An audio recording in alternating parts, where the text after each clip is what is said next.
In the earlier days of equipment leasing, were there more specialists on the asset, or was there more specialization on the asset, the equipment itself? Or was there more just structuring and focused on financing as opposed to true leasing? Well, the focus, again, there are two questions inherent in that one question. The focus on the asset, leasing is supposed to be asset-based finance. However, often in the hands of many, it's not. It's cash flow lending. So that is based on the philosophy of a certain firm as versus another firm. Those who understand the asset are either the specialists or the captives. The others are sometimes forced to simply do cash flow lending. So the focus on the asset depends on the players behind the lease. What was the second part of the question, Bob? The second part of the question was, were the practitioners in the industry then versus today more focused on the asset itself, the equipment, or not compared to today? I think that focus has been there throughout. I mean, it came out more when the captives became a force to reckon with, because they're the ones who understand the assets they finance. But I would say that that's not been a change as such. So I would say it's been a constant. Sudhir, you're now serving more emerging markets.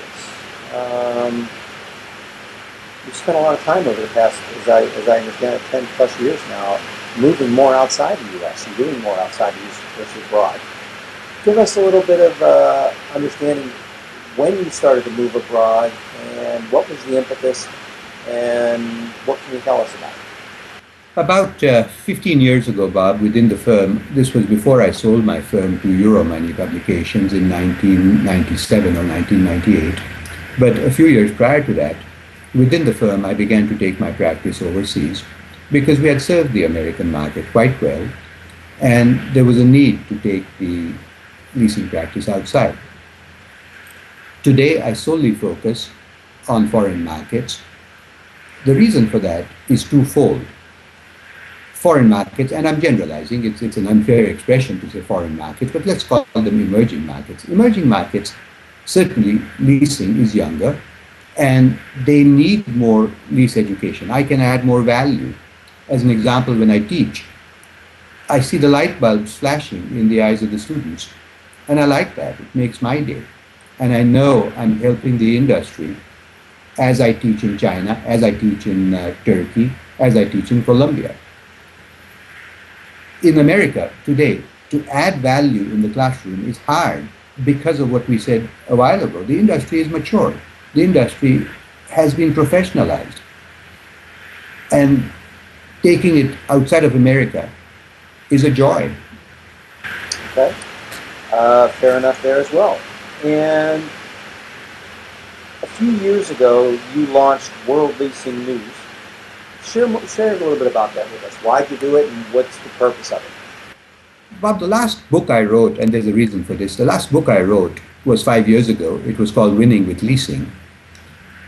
And then I began to realize that reality is causing textbooks to be passé. The internet revolution, online publications were becoming more and more popular. So about 2.5 years ago, Lisa Rafter, who was with the Monitor for many, many years, she and I met, and we saw the need for a vibrant online leasing-focused publication, called it World Leasing News. And today, after 2.5 years, we're proud to say that it's the most well-read online leasing publication in the world.